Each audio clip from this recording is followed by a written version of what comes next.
السلام عليكم ورحمة الله. اللهم صل وسلم وبارك على سيدنا محمد. النهاردة يوم عزومة.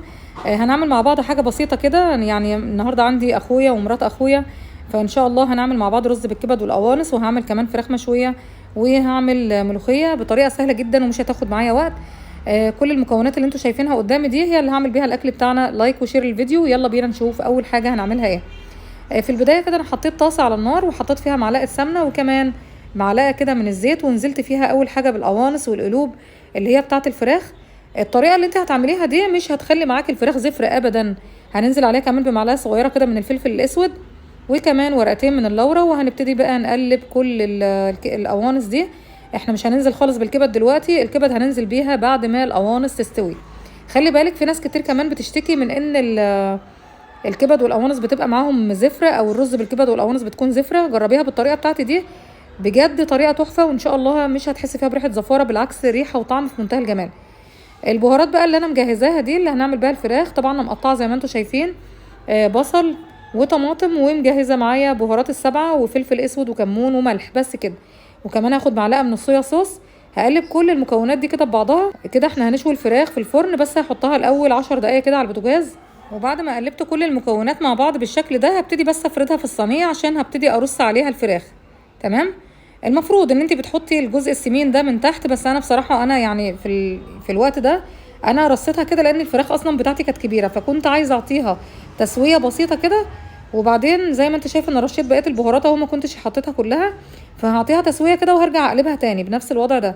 البهارات دي بتخلي ريحه الفراخ حلوه جدا، بالذات البهارات السبعه.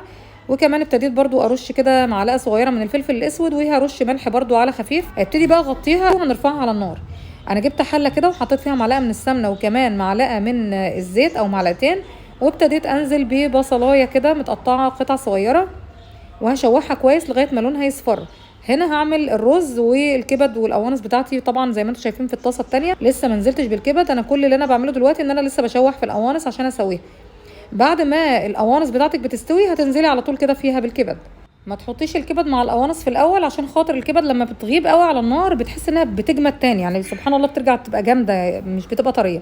هنزل فيها كمان كده بمعلقه من الثوم، وهشوحهم كويس مع بعض كده. وبعدين مفيش بقى يعني بتاع 5 دقايق 10 دقايق بالكتير، وهتقومي طافيه النار على نار وسط طبعا، لان الكبد مش بتحتاج اصلا سويه. ودايما تجيبي الحاجات دي فريش، بلاش تعنيها في الفريزر وترجعي تعمليها تاني. كده بعد ما البصل بتاعي بقى له حوالي 3-4 دقايق على النار، نزلت كده بمعلقه كبيره من السكر.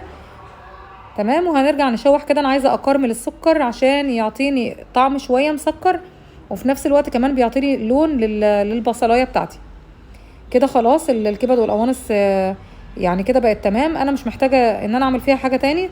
خلاص هبتدي اطفي كده النار عليها، وبعد كده هبتدي انزل بقى بمعلقه كبيره كده من السبع بهارات في الحله اللي احنا حمرنا فيها البصلايه، وهنزل كمان بفلفل اسود وملح. انا بستخدم معلقه صغننه خالص، المعلقه دي اصلا بتاعه البهارات، فهي بتعادل يعني نقول معلقه مثلا كبيره من المعالق اللي هي بتاعه الاكل. تمام.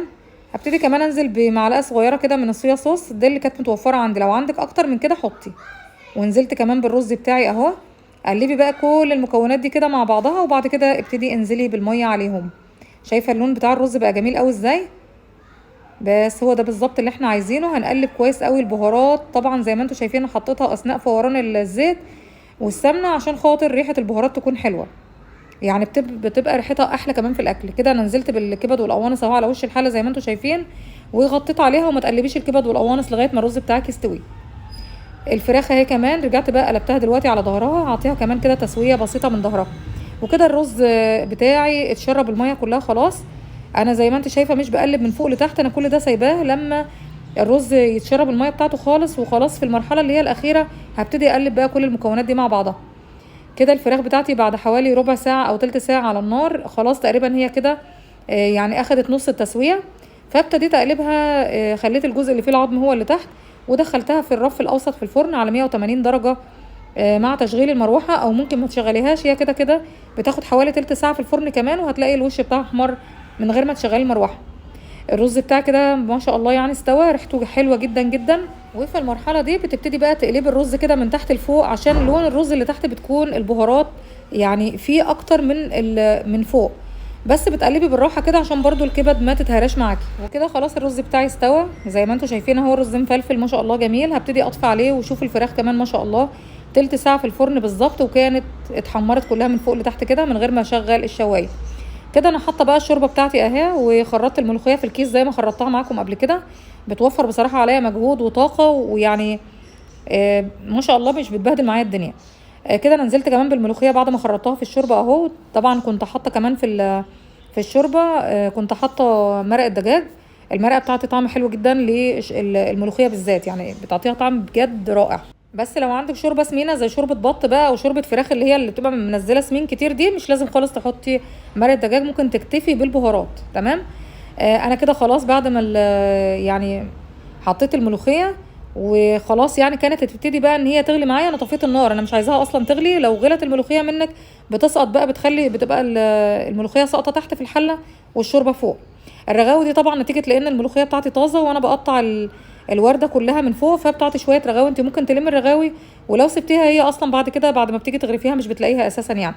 هتقلبي بقى الملوخيه بتاعتك حلو قوي كده. وكده خلاص كمان التومه بتاعتي اتحمرت، دي حوالي 3 معالق كبار من التوم مع معلقه كزبره مجففه. يلا بقى نديها الشهقه التمام، وتنزلي بقى التومه بتاعتك على طول كده. طبعا الشهقه دي بقى هي اللي بتميز ملوخيه الشعب المصري. يعني في ناس كتير من السعوديه بتسالني انتوا بتعملوا الملوخيه ازاي. احنا بصي نعمل الملوخيه بالطريقه العاديه بتاعتنا دي، بس من غير الشهقه الملوخيه مش هتبقى حلوه، لازم الشهقه المصريه دي. بصوا بقى كده الفراخ بتاعتي خلاص ما شاء الله استوت اهي، وطعمها تحفه، وكمان ريحتها في منتهى الجمال. انا كل اللي بعمله دلوقتي ان باخد الفرشه وببتدي بس المع بيها من فوق كده بنفس الدهون اللي نزلت من الفراخ. ما تحطيش عليها زيوت، ما تحطيش عليها دهون، هي كده بتبقى خفيفه. واصلا هي الفراخ يعني دي فراخ ساسو. عامه يعني الفراخ الساسو او الفراخ اللي هي البيضه بتنزل دهون كتير جدا في الفرن، غير الفراخ اللي هي البلدي ما تنفعش تتعمل بالطريقه اللي احنا بنعملها بيها دي، الا اذا كانت فراخ صغيره بقى في السن. وكده الملوخيه بتاعتنا كمان ما شاء الله بقت تمام اهي. شوفوا بقى الرغاوي اللي كانت على الوش كلها راحت ازاي. فعشان كده بقول لكم مش ضروري ان انتوا تلموا الرغاوي من على وش الملوخيه، لان هي كده كده بعد ما بتستوي بتغطي عليها شويه خلاص الرغاوي دي بتروح. ابتديت بقى اغرف الاطباق بتاعه الملوخيه بتاعتي. انا عايزه اقول لكم ان الملوخيه بتاعتي يا جماعه بتجيب من اخر الشارع بجد، الطريقه بتاعتنا دي تحفه. وكمان ابتديت اغرف الرز بالكبد والقوانص. بص بقى انت ممكن تحمري لوز ومكسرات زبيب صنوبر، الحاجات اللي انت بتحبيها دي، وتحطيها على وش الرز اللي هو بالكبد والقوانص. وفي ناس كمان بتحط الكبد والقوانص بعد ما بتسوي الرز. انا شفت كذا طريقه، بس انا بحب الطريقه التقليديه بتاعتنا، بتعطي طعم حلو للكبد والقوانص. اهم حاجه امشي على الخطوات اللي انا عملتها معاك، اللي هي الرز بالكبد والقوانص يتعمل القوانص لوحدها في طاسه، ما تعملهاش في حله واحده عشان خاطر ما تزفرش معاكي. وضروري جدا تكوني غاسله الكبد والقوانص كويس جدا. انا حمرت كمان شويه زبيب كده في معلقه سمنه، وابتديت انزل بقى في الطبق بالشكل ده. طبعا مش عندنا مش كلهم يعني بيحبوا الزبيب او المسكر عامه على المالح، الميكس ده يعني مش كل الناس بتحبه. فممكن تستكفي بس بالمكسرات. انا عن نفسي بحب جدا الميكس بتاع المسكر مع المالح، فعشان كده بحب الزبيب جدا، بحمره وبحطه كده. وممكن كمان تحمري لوز او فول سوداني المتوفر عندك، يعني مفيش مشكله. تمام. طبعا بعد ما خلصت كل الاكل كده، انا اخويا كمان ما جاش في اليوم ده وزعلت جدا. ماشي يعني مش مشكله، فربنا يخليه يا رب ويديله الصحه، ونتجمع على خير دايما. وكده خلاص وصلنا لنهايه الفيديو بتاعنا النهارده. اتمنى يا رب ان انتوا تكونوا استمتعتوا بيه. لو ليكوا اي سؤال سيبولي في التعليقات، وهتوحشوني جدا الفيديو الجاي. ومع الف سلامه.